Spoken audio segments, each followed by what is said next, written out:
Good day, this is Professor Will, CBMD, PhD, and today's Friday, November 26, 2021.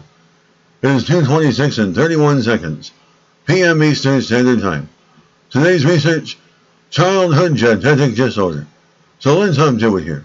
The repurposed ALS drug shows promise in mouse model of rare childhood genetic disorder. Date November 19, 2021. Source, NIH Units, Kennedy Shriver National Institute of Child Health and Human Development. Riluzole drug approved to treat amyotrophic lateral sclerosis, ALS, a disease affecting nerve cells, controlling movement.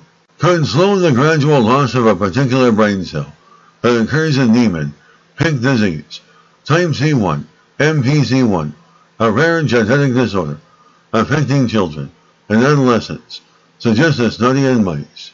MPC1 results from an impaired ability to move cholesterol through cells, leading to difficulty controlling movements, liver and lung disease, impaired swallowing, intellectual decline, and death. Much of the movement difficulties in MPC1 result from gradual loss of brain cells, known as Purkinje neurons.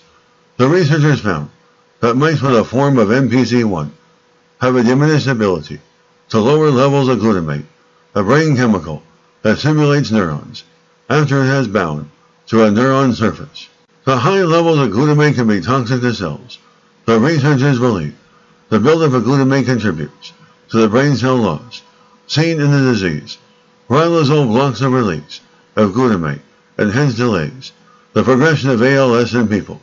In the current study, mice with MPC1 survived 12% longer when treated with riluzole compared to untreated mice. The researchers believe that riluzole or similar drugs may provide a way to slow disease progression in patients with MPC1. Good day, this is Professor Will, CBMD, PhD, on microbiology, bioinformatics, and pathophysiology. This video was created for educational purposes only. Hope you enjoyed listening. Until next time, have a great day.